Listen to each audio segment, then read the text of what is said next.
Okay, The Muppets is written by Jason Segel and Nick Stoller, who also collaborated on Forgetting Sarah Marshall and Get Him to the Greek.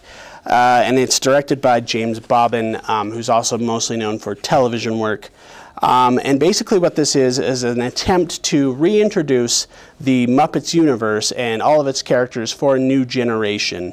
The movie is about a character played by Jason Segel named Gary and his puppet twin brother named Walter. And as they're growing up, Walter realizes that he's not like his brother or any other people he knows, but what he can identify with is this television show he happened to catch when he was a kid called The Muppets. And he decides that well, he becomes kind of a Muppet superfan, him and his brother, and they watch it on TV, they rent all the movies, they watch them over and over, and they collect all of the Muppets paraphernalia in their house. Gary decides that he is going to marry a character played by Amy Adams, and he wants to propose to her or take her to Hollywood.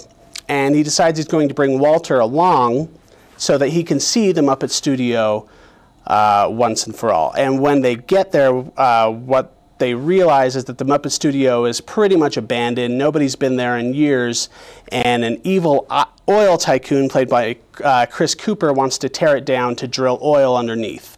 And so in order to not have that happen, Walter and Gary have to go and find all of the Muppets from the different corners of the planet, bring them back together for one last telethon to raise up enough money to save the Muppet Studio. So again, this is kind of a cliche plot, very mechanical plot, I would say, and the movie makes mention of it. There's a lot of in-jokes that have to do with not only the Muppets TV show and Muppets movies, but of this movie in particular. There's a lot of winking at the camera, a lot of breaking the fourth wall. You know, there's several times, it's a musical, so there's several times where after they break into song, they'll talk about, oh, we just sung a song about that, and those kind of jokes. And about half of them are really funny, and about half of them are not that funny. And after a while, you kind of want the movie to stop bringing so much attention to itself and tell whatever story it wants to tell. But generally speaking, I think the movie is fairly clever and very likable and pretty cute and funny. I laughed at several things, and I think the music in particular, written by Brett McKenzie of Flight of the Conchords, is very good and very funny and very catchy, and a lot of good sing-alongs, and you can expect to see some song nominations from this movie, I would think. So all in all, while the Muppets movie didn't wow me, I definitely don't think it's the best Muppets movie that's ever been made. I'd still probably give that to the first Muppets movie back in the 70s. I think it's a good attempt to reintroduce this to a new generation, and if you love the Muppets, you'll find enough there to like.